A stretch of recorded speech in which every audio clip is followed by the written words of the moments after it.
Mutual funds sahi hai. This is a line that you must have seen somewhere, heard somewhere, or observed so often these days. What it really means, and is it really true that mutual funds sahi hai? Recently, as of June 2023, the industry touched around 45 lakh crore mark. And if we go 10 years further in the past, in print media, electronic media, any website, so many places. But is it really true? And what does it really mean for an investor? But before we go into what it means for an investor and why mutual funds are called to be sahi hai for the investors, let's look at some numbers. In the mutual fund industry, the size of the business is measured by a factor called AUM, assets under management, which is nothing but the amount of money that the mutual fund companies are managing, which is investing on behalf of the unit holders. Recently, in June 2023, the mutual fund industry reached a milestone number of 45 lakh crores. Exactly 10 years back, that is June 2013, this number was close to 8.5 lakh crores, marginally short of that number. From 8.5 lakh crores to 45 lakh crores is more than 5 times growth in a period of 1 decade, in a period of 10 years. Phenomenal growth by any stretch of imagination. But if we just go 10 years further in the past, on June 2003, this number was marginally above 1 lakh crore. 1 lakh to 45 lakhs in a span of 20 years. This growth has come on account of two things. One, the growth in the net asset value of the schemes, which would mean the size of the fund would grow. But also the fact that more and more number of people invested more and more money through the mutual fund schemes. As more and more money comes in, the size of the schemes and hence the size of the industry also grows.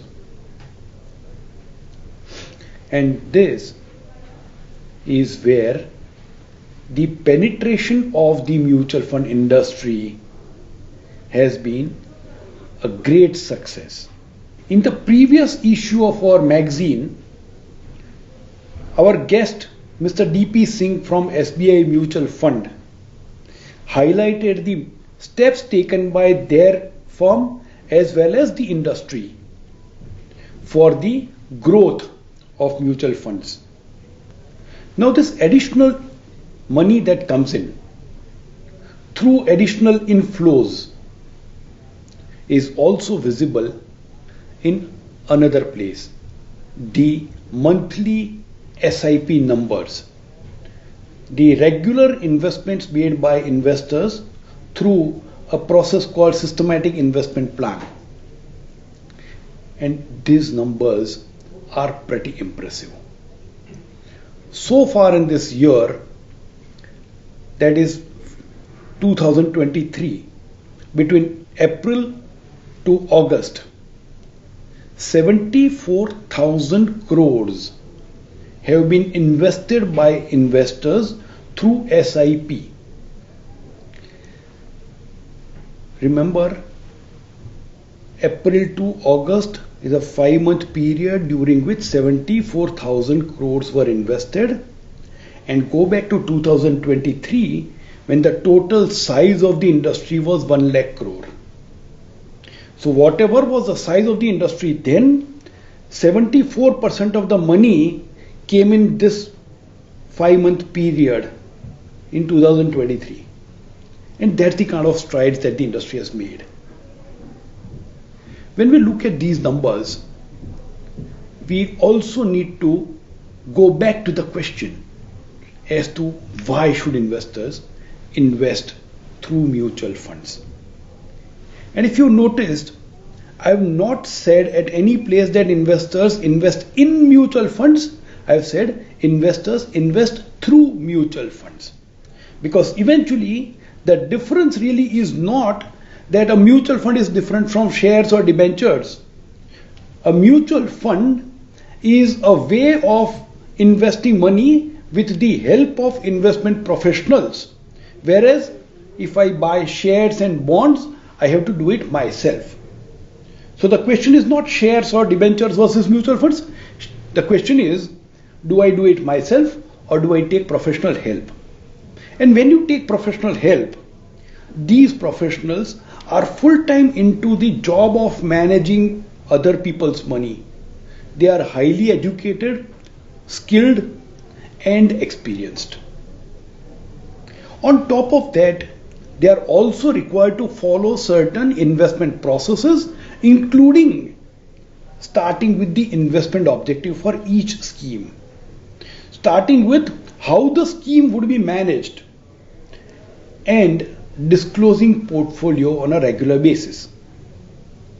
In most cases, the individual investor only does the third, which is knowing where the money is invested periodically, but why, how, these things are missed out.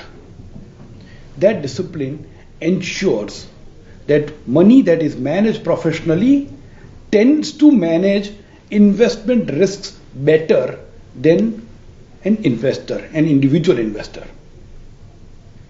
If this was not enough, the portfolios need to be diversified, reducing risks through spreading across various avenues.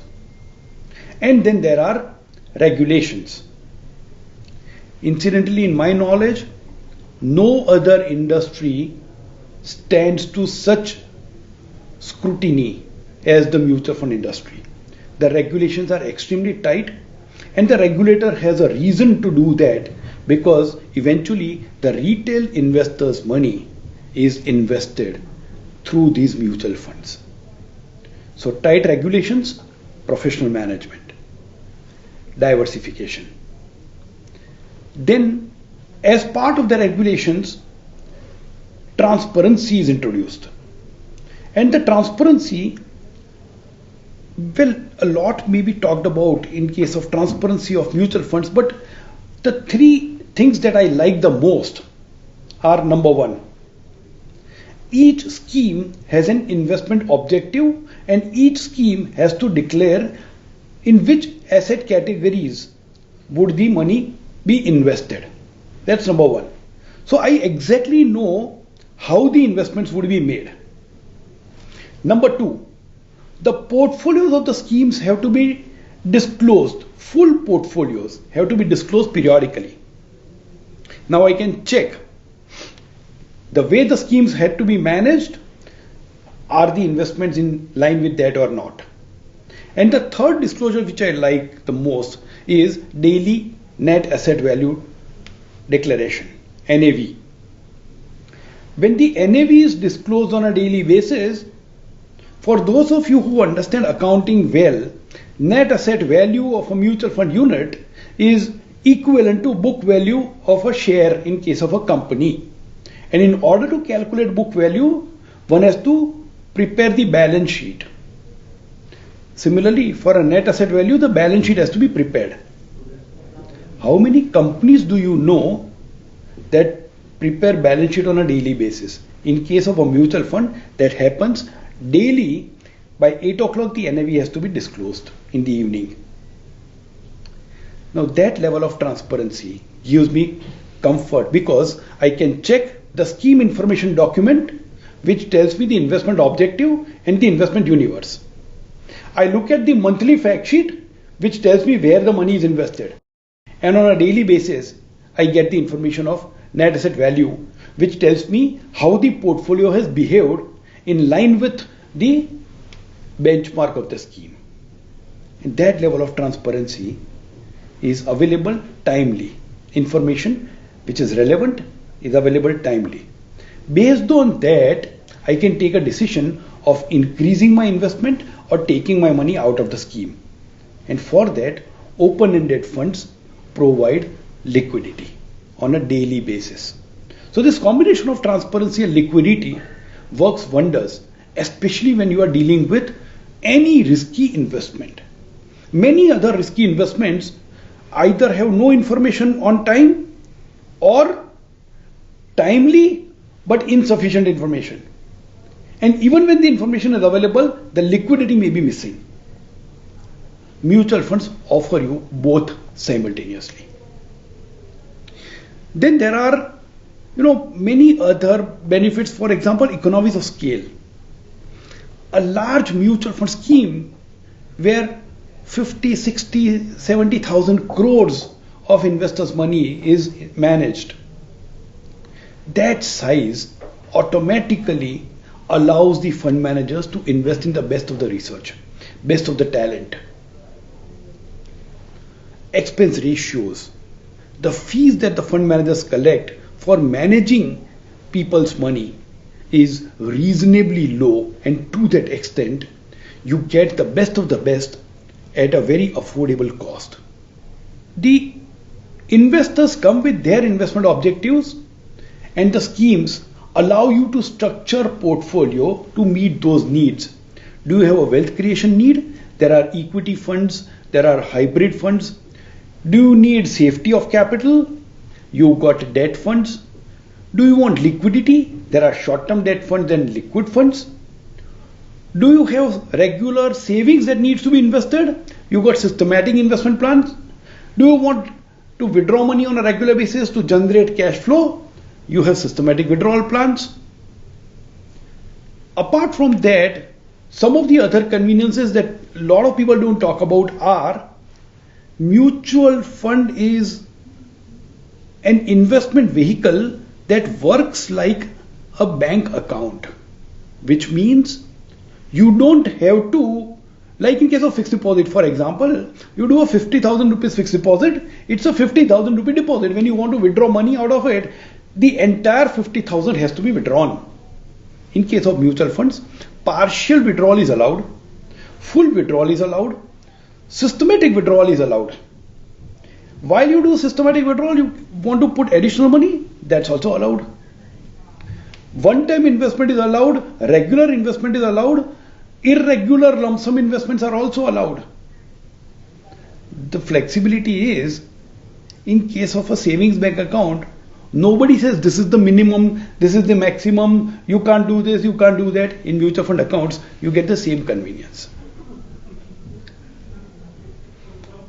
And the systematic transactions that we talked about, for majority of investors who are earning on a regular basis and saving on a regular basis, a systematic investment plan matches exactly with their cash flows. And that ensures you don't have to worry about taking a decision every month, what to do, what not to do, etc. You can automate that entire process, focus on your work, focus on your life, and all these things can be done in order to achieve your financial goals. Decide on your financial goal, the amount required and the time horizon. Choose a scheme accordingly based on the investable amount that you have, lump sum or regular. Use that mutual fund schemes, achieve your goals comfortably. Happy investing through mutual funds. Investment in securities market are subject to market risks. Read all the related documents carefully before investing.